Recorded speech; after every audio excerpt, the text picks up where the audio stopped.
مؤيد بظهور النبي أحمد يا هنانا بمحمد ذلك الفضل من الله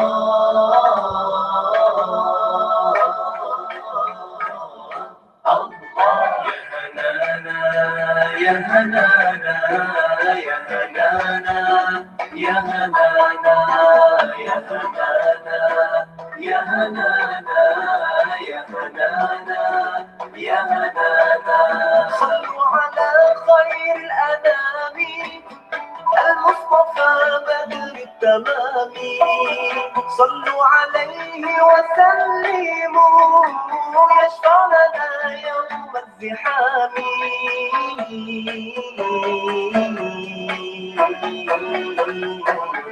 الله يا هنانا يا هنانا يا هنانا يا هنانا يا هنانا يا هنانا يا هنانا يا هنانا. Assalamualaikum warahmatullahi taala wabarakatuh. Waalaikumsalam warahmatullahi wabarakatuh. Ya, kita mulakan dengan baca Al-Fatihah. A'udzubillahi minasyaitonirrajim. Bismillahirrahmanirrahim. Alhamdulillahirabbil alamin, arrahmanirrahim, maliki yaumiddin. Iyyaka na'budu wa iyyaka nasta'in. Shiratal ladzina an'amta 'alaihim ghairil maghdubi 'alaihim waladdallin. Doa. A'udzubillahi minasyaitonirrajim. Bismillahirrahmanirrahim. Alhamdulillahirabbil alamin, wassalatu wassalamu ala asyrofil anbiya'i wal mursalin wa ala alihi wa ashabihi ajma'in. Allahumma aftah alaina hikmataka wa anshur alaina min khazaini rahmatika ya arhamar rahimin. Rabbi shrah lana sudurana wa yassir lana umurana wahlul 'uqdatam min lisanina yafqahu qawlana. Allahumma zidna ilma warzuqna fahma. Rabbana atina fid dunya hasanah wa fil akhirati hasanah wa qina azabannar. Sallallahu ala sayyidina Muhammad wa ala alihi wa sahbihi wa sallam. Wa subhana rabbika rabbil izzati amma yasifun wa salamun alal mursalin walhamdulillahi rabbil alamin. Alhamdulillah, syukur kita pada Allah SWT pada pagi ini, hari Rabu bersamaan dengan 10 Mac 2021, 26 Rejab 1442. Murid yang dikasihi sekalian, InsyaAllah pada hari ini, pagi ini kita akan bincangkan topik yang baru dalam bidang akhlak, iaitu tajuk pelajaran ke-27, Akhlak Terpuji Hiasan Diri. Akhlak terpuji hiasan diri. Muka surat 162. Dalam buku teks muka surat 162. Sebentar kita lihat apakah objektif pembelajaran kita pada hari ini.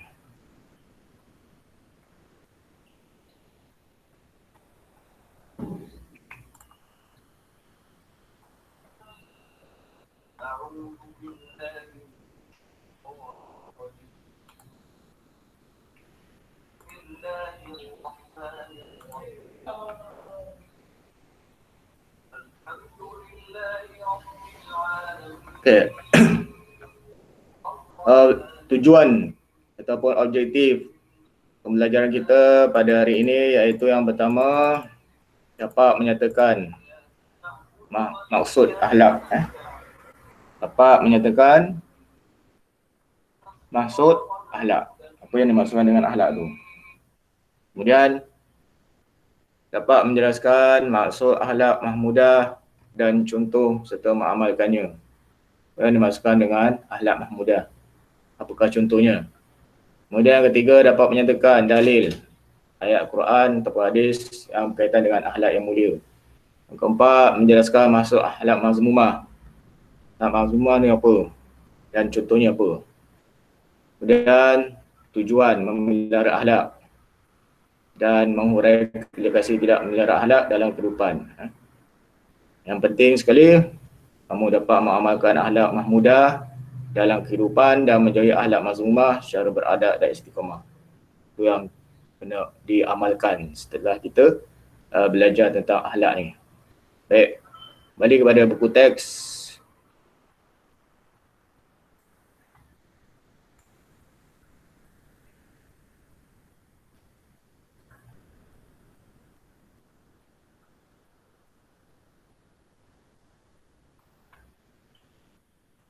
Akhlak mahmudah dan akhlak mazmumah. Akhlak terbagi pada dua, akhlak mahmudah, akhlak mazmumah. Kita lihat lagi apa perkataan akhlak tu, definisi dia, apa dia? Iaitu Ustaz, apa Ustaz? Pasal apa dia? Surat berapa? Muka surat 162. 162. Pelajaran 27. Akhlak iaitu berasal daripada perkataan hulukun. Akhlak daripada perkataan hulukun yang bermaksud budi pekerti, watak, kelakuan dan tabiat. Dari segi istilah, akhlak ialah sifat yang tertanam dalam jiwa yang mendorong lahirnya suatu perbuatan dengan mudah tanpa pertimbangan dan pemikiran yang mendalam. Itu definisi dia ataupun pengertian akhlak. Akhlak terbagi kepada dua, iaitu akhlak mahmudah dan akhlak mazmumah. Akhlak mahmudah iaitu maksudnya ialah sifat dan tingkah laku terpuji yang terdapat pada diri seorang yang bertepatan dengan nilai dan perakuan syarak.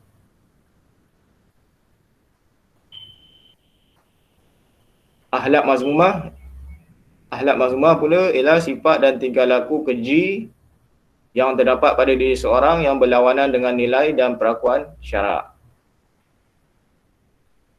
Contohnya, akhlak mahmudah itu akhlak kepada Allah Ta'ala. Akhlak yang terpuji ni iaitu syukur, sabar, redha, tawakal, zikir dan qanaah. Contoh akhlak mazmumah pada Allah iaitu riak. Riak ni menunjuk-nunjuk, putus asa, sangka buruk dan lalai. Manakala akhlak dengan manusia, contohnya akhlak mahmudah, tawaduk, merendah diri, menghormati orang lain, pengasih dan pemurah. Akhlak mazmumah, contohnya sombong, memandang hina terhadap orang lain, kasar, memfitnah, khianat, bakhil.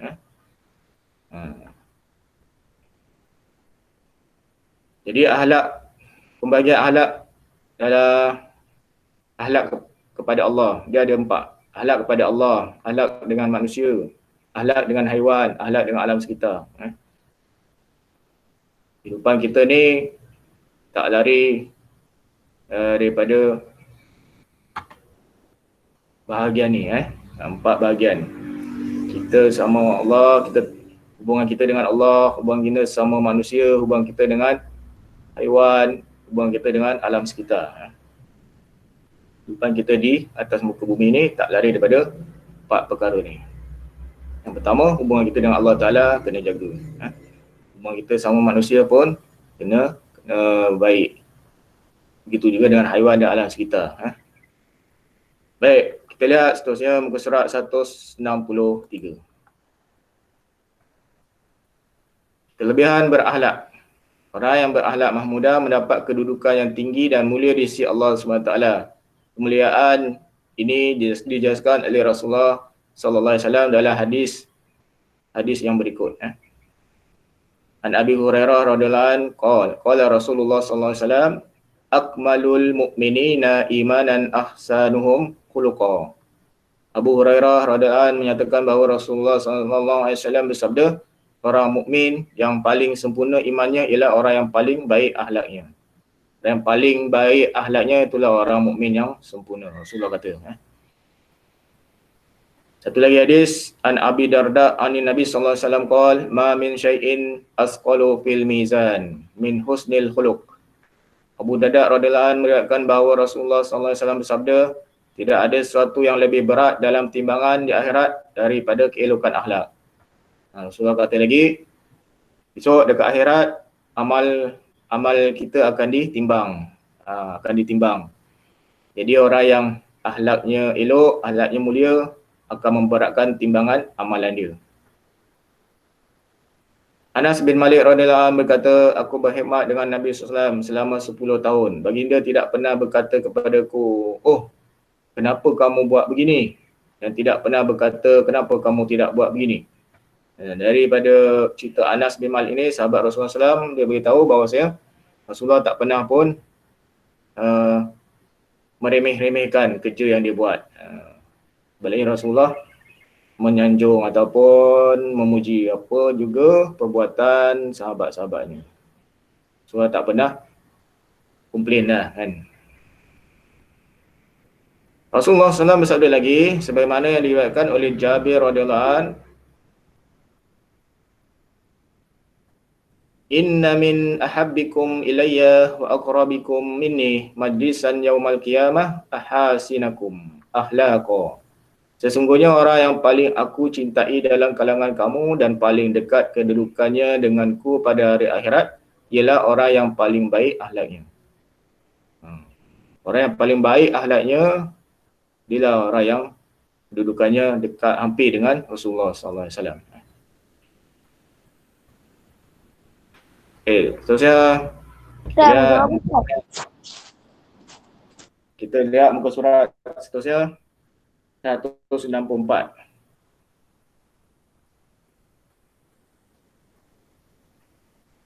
Tujuan memelihara akhlak. Lihat sini ada gambar raja. Ini nama dia peta buih kan. Lihat tujuan memelihara akhlak, mendapat kasih sayang Allah Subhanahu Taala dan sentiasa diberkati. Tujuan kita berakhlak mulia supaya mendapat kasih sayang, rahmat Allah Subhanahu Taala. Dapat rahmat dan berkat Allah Subhanahu Taala. Kalau kita tak dirahmati dan diberkati oleh Allah Subhanahu Taala, kehidupan kita ni sia-sia. Kemudian membentuk hubungan yang baik antara hamba dengan Allah Subhanahu Taala. Hubungan kita dengan Allah SWT akan berjalan dengan baik kalau kita berakhlak mulia. Kemudian sentiasa berada dalam pemeliharaan Allah SWT. Kita akan sentiasa dalam perlindungan pemeliharaan Allah SWT. Yang seterusnya mendapat syafaat dan rahmat Allah SWT pada hari akhirat. Di akhirat nanti akan dapat pertolongan, bantuan. Allah Ta'ala akan mudahkan urusan dia di akhirat. Ketika di padang mahsyar, ketika timbangan amalan, ketika melintas di jalan sirat, dan ketika nak dimasukkan dari syurga, Allah Ta'ala akan mudahkan Kemudian mewujudkan kestabilan politik dan keamanan negara. Dalam konsep negara, negara akan aman damai, tak berlakulah kekacauan sebab semua manusia berakhlak baik. Kemudian meningkatkan kualiti modal insan yang amat diperlukan dalam membina kemajuan dan ketamadunan yang tinggi. Bila kita berakhlak mulia, sama kita akan dapat faedah yang bersama dan akhirnya akan memajukan dan menyebabkan sebuah ketamadunan yang tinggi. Dan mewujudkan kehidupan yang aman dan harmoni. Bila kita sesama kita berakhlak mulia, kita pun hidup dalam keadaan aman sejahtera. Tak berlaku pergaduhan, tak berlaku pertelengkahan. Jadi kita hidup dalam aman damai. Contoh dalam gambar ni kan. Gambar bekerjasama dalam buat satu perkara. Apa lagi? Ni gambar akhlak terhadap haiwan dengan binatang peliharaan, contoh kucing kan.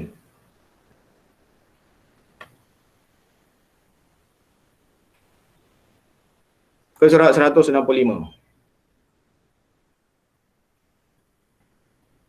Implikasi tidak memelihara akhlak. Implikasi ini ataupun dengan kata lain pesan atau akibat. Akibat. Implikasi ini akibat tidak memelihara akhlak. Ini surat seorang ayah kepada anaknya. Okay, siapa nak baca surat ni? Siapa nak baca? Sila. Boleh?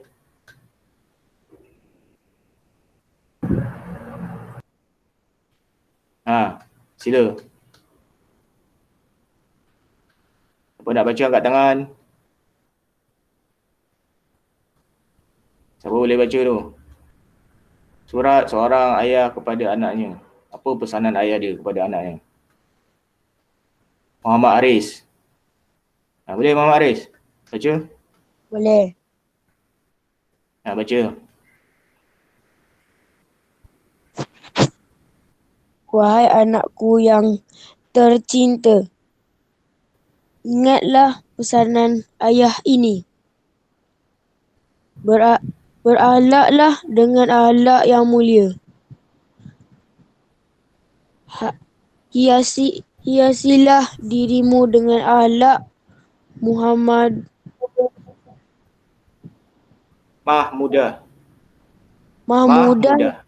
Mahmudah dan peliharalah dirimu daripada akhlak mazmumah. Sesungguhnya akhlak yang buruk meruntuhkan maruah dirimu dan menjadikan kamu hina di sisi Allah Subhanahu wa taala dan pandangan manusia. Wahai anakku, binalah peribadimu dan jauhilah sifat mazmumah. Ingatlah bahawa sifat sombong dan bongkak menjadikan kamu dibenci manusia. Sifat riak pula menjadikan kamu dimurkai Allah Subhanahu wa taala. Wahai anakku, janganlah sesekali kamu bersikap biadab terhadap gurumu.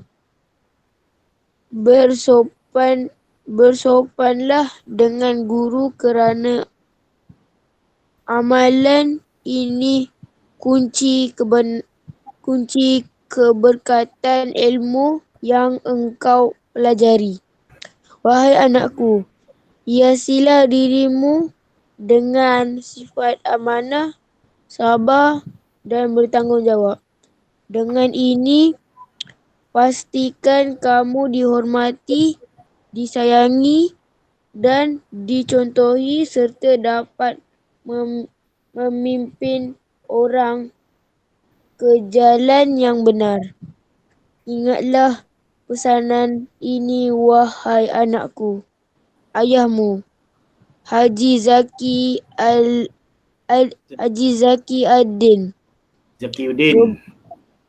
Zikiuddin 12 Rabiul Awal 1437 Hijrah.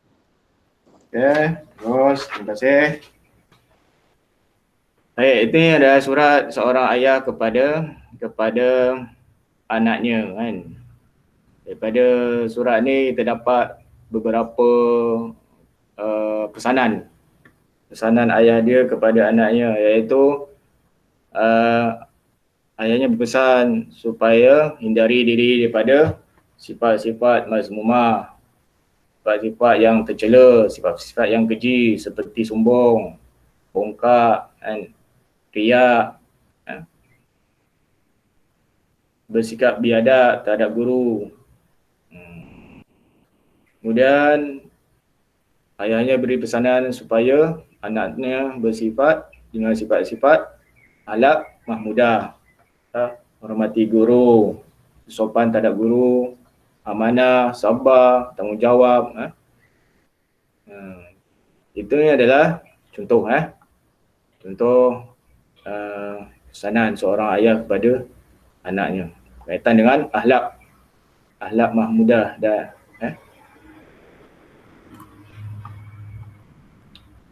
Baik, kunci ilmu. Nama Rasulullah SAW ialah Muhammad dan Ahmad, yang bermaksud yang terpuji dan yang sangat terpuji. Allah SWT menamakan Rasulnya Muhammad dan Ahmad sesuai dengan akhlak baginda yang terpuji dan bertepatan dengan Al-Quran.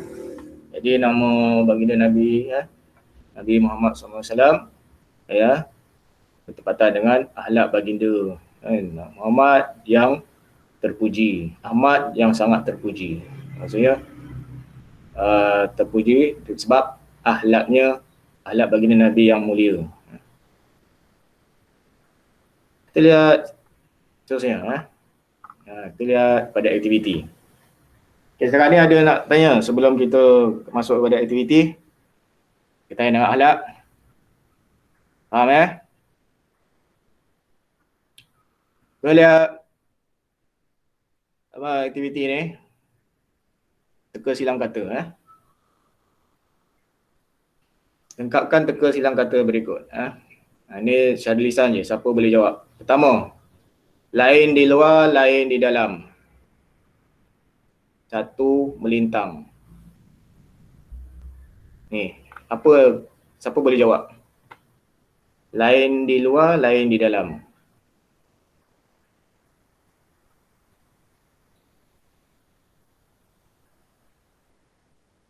Boleh jawab.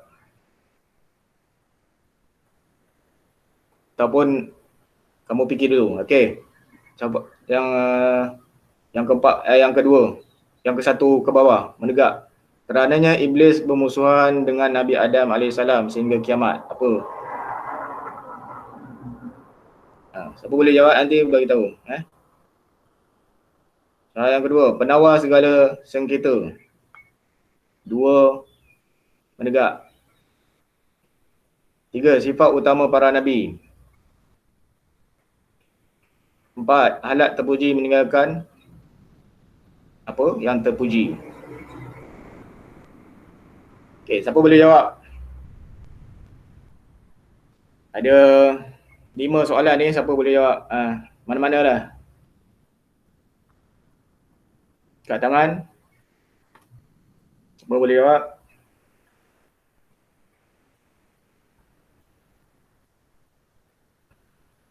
Tekan satu pun tak boleh jawab. Ustaz, nombor 2 kasih. Nombor 2, menegak. Apa kamu jawab? Kasih. Kasih. Okey, betul. Bagus. Okey, lain siapa nak jawab lagi? Ustaz, nama. Empat melintang nama. Ustaz, saya Aga. Empat Apa dia? 4 bintang nama. 4 melintang. nama. Apa dia? Nama. Okey, betul. Bagus. Nun alif mim. Okey, ada lagi? Siapa nak jawab? Ada lagi 3 soalan.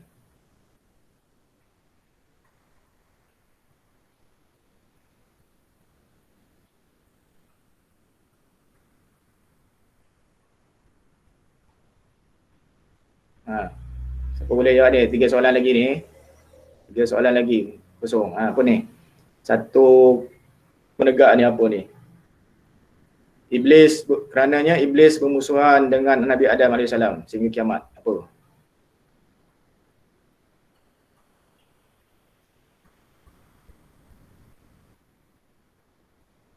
Kemudian yang satu melintang, lain di luar, lain di dalam. Ustaz, berapa Ustaz? Yang ni muka surat 166.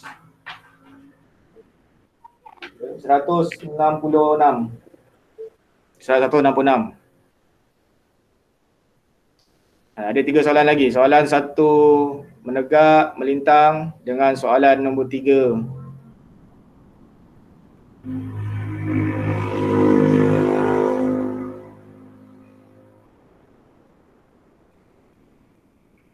Satu melintang, apa dia? Kenapa Iblis bermusuhan dengan Nabi Adam? Kerananya Iblis bermusuhan dengan Nabi Adam AS sehingga kiamat. Diam kot. Diam. Diam. Kan. Sifat yang terkeji apa? Dia sifat mazmumah, sifat terkeji. Apa dia? 3 menegak sifat utama para nabi. Apa? Dendam ke? Dendam. Okey, bagus, betul. Dendam. Okey, ada 2 lagi.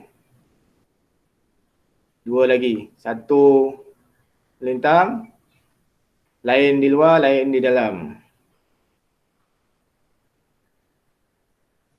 Lain di luar, lain di dalam.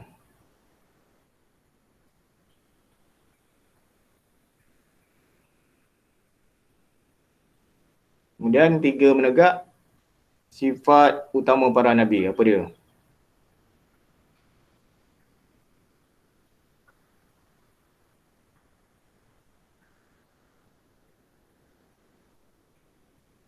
Siapa boleh jawab lagi 2 soalan?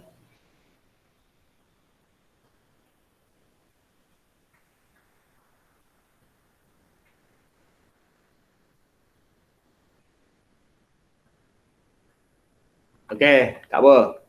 Kalau tak boleh jawab, kamu buat ni dalam buku latihan ya. Ni. Ada 2 soalan lagi kamu jawab. Kamu fikirkan apa jawapan 2 lagi ni. Fikirkan apa. Boleh? Kemudian saya nak kamu jawab dalam modul ni. Dalam modul latih tubi muka surat 38 muka surat 38 soalan modul ni jawab. Boleh? Okey, saya tinggalkan kamu 2 tugasan. Satu tugasan jawab teka silang kata ni dalam buku tulis. 3 jawapan ni saya dah bagi, kawan-kawan kamu dah bagi. Tinggal 2 je. 2 soalan je tak jawab lagi kan. Kamu buat dalam buku tulis. Kemudian modul muka surat 38 38 tu ada 3 soalan. 3 soalan. Soalan 1 objektif, soalan 2 objektif, soalan bahagian E. 3. Soalan 3 ada 4 soalan. Jawab soalan dalam kertas modul ni. Modul soal apa Ustaz? Modul muka surat 38. Modul muka surat 38. Boleh? Okey, kesimpulan daripada pelajaran kita pada hari ini ialah hendaklah kita berakhlak mulia mengamalkan akhlak mahmudah. Kita hendaklah sentiasa memiliki akhlak mahmudah, akhlak yang terpuji, akhlak yang mulia. Kita hendaklah menghindari daripada berakhlak mazmumah. Kita jangan sesekali berakhlak dengan akhlak mazmumah, akhlak yang terkeji. Kita jauhilah akhlak yang terkeji, akhlak yang buruk yang tidak disukai oleh manusia. Allah SWT pun murka pada manusia ataupun hamba-Nya yang berakhlak mazmumah, akhlak yang terkeji. Sebenarnya Allah SWT dan Nabi Muhammad SAW menyukai orang yang berakhlak mulia, akhlak mahmudah. Okey. Ada soalan sebelum kita nak tutup? Ada? Okey, kalau tak ada, kita akan jumpa lagi esok jam yang sama, pukul 8 hingga pukul 9. InsyaAllah. Untuk hari ini kita tutup dengan tasbih kifarah dan surah Wal-Asr. Subhanakallahumma wa bihamdika asyhadu an la ilaha illa anta astaghfiruka wa atubu ilaik. Bismillahirrahmanirrahim. Wal 'asri innal insana lafi khusr illa allazina amanu wa 'amilus solihati wa tawassaw bil haqq wa tawassaw bis sabr. Sadaqallahul azim. Dan jangan lupa isi kehadiran kehadiran pada link yang saya bagi. Boleh isi pada ruangan chat tu saya bagi dalam link tu, isi kehadiran. Sekian, Assalamualaikum warahmatullahi taala wabarakatuh.